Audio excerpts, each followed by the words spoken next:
Praise the lord. ప్రేమైన దేవుని బిడ్డలారా, మనము ఎప్పుడైతే ప్రార్థన చేస్తుంటామో మన ప్రతి ప్రార్థనకి దేవుడు జవాబిస్తాడు.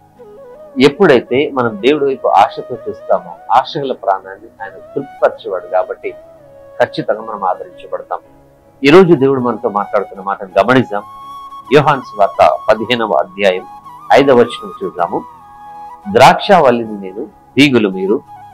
ఎవడు నా యందు నిలిచి ఉండునో, నేను ఎవని యందు నిలిచి ఉండునో వాడు బహుగా ఫలించును. హల్లెలూయా. దేవుడికి మహిమ కలుగును గాక. ప్రభు అంటున్నాడు, నేను ద్రాక్షావల్లిని, తీగలు మీరు. ఎంత చక్కటి ప్రేమతో కూడినటువంటి వాగ్దానాన్ని దేవుడు మనకి ఇస్తున్నాడు. అయితే ఈ ద్రాక్షావల్లికి సంబంధించిన ఆశీర్వాదంతో మన జీవితాలు పోలుస్తూ అంటున్నారు, నేను ద్రాక్షావల్లిని కాబట్టి తీగలుగా ఉన్నటువంటి మీరు ఖచ్చితంగా దీవించబడతారు. ప్రభు అంటున్నారు, ఎవడు నా యందు నిలిచి ఉంటాడో, నేను ఎవని యందు నిలిచి ఉంటానో వాడు ఖచ్చితంగా ఫలిస్తాడు. ప్రియా దేవుని బిడ్డ, ఈరోజు నువ్వు దేవునిలో నిలిచి ఉన్నావనేటువంటి విశ్వాసం నువ్వు కలిగి ఉన్నావా?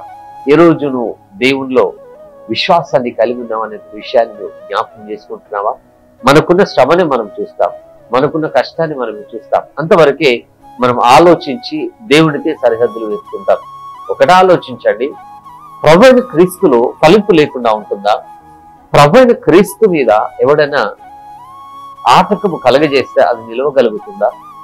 దేవుడే అంటున్నారు, నేను ద్రాక్షవల్లినైతే తీగలుగా ఉన్నారు మీరు అంటున్నారు. క్రీస్తులో ఫలింపు లేకుండా ఉండటం అనేది జరగదు. ఎంతమంది అపొస్తలులను, ఎంతమంది న్యాయాధిపతుల్ని, ఎంతమంది రాజుల్ని దేవుడు ఆశీర్వదించలేదు.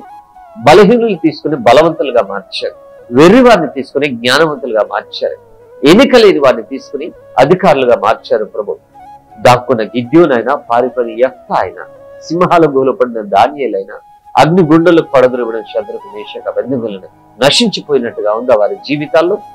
ఒక హత్య చేసి ఐగుప్తు నుండి పారిపోయిన మోషేను, ఫరోకు భయపడి వెళ్ళిపోయిన మోషేను దేవుడు ఎంత గొప్పగా చేశాడంటే ఫరోను భయపెట్టే నాయకుడిగా మార్చి తీసుకుని వచ్చాడు. ఫలింపు అంటే ఎలా ఉంటుందంటే ప్రియాదుగా, క్రీస్తులో ఉన్న ఆశీర్వాదాన్ని సమృద్ధిగా మనం స్వతంత్రించుకోగలుగుతాం.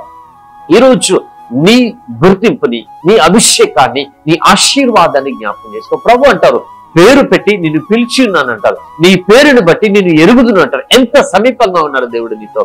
ఈ రోజున ఈ కష్టాన్ని చూసి భవిష్యత్తు గురించిన చింతతో నలిగిపోవద్దు, కానీ భవిష్యత్తుని ఫలభరితంగా మార్చే ద్రాక్షావల్లిలో నువ్వు అంటుకట్టబడ్డావనే విషయాన్ని మర్చిపోదు.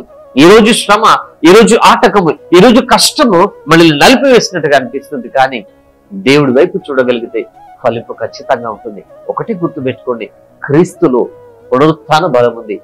ఆ పునరుత్థాన శక్తి ఎవరినైనా పునరుజ్జీవింపచేస్తుంది. ప్రార్థన చేస్తున్నాం. ప్రియ ప్రభా, దయగల తండ్రి, ఈ బిడ్డలు ఫలింపు లేకుండా ఉన్నారేమో, ఆర్థికంగా, ఆత్మీయంగా, కుటుంబ పరంగా జీవితాల్లో విసిగిపోయినారేమో ప్రభా, యేసు నామములో గొప్ప ఫలింపు కలుగును గాక. I declare the blessing in Jesus mighty name Lord. యేసు నామములో ఈ వర్తమాన మానవుని ఈ ప్రార్థనలో ఏకీభవిస్తున్న ఇన్ని బిడ్డలు బహుగా దీవించబడి ఫలించుదురు గాక. అన్ని విషయాలలో వీరికి నెమ్మదిగా ఇచ్చేయమని నజరీయుడైన యేసుక్రీస్తు ప్రభునామంలో ప్రార్థించి వేడుకుంటున్నాం తండ్రి. ఆమేన్. నమ్మండి, ప్రభు కార్యం ఖచ్చితంగా చూస్తారు. God bless you.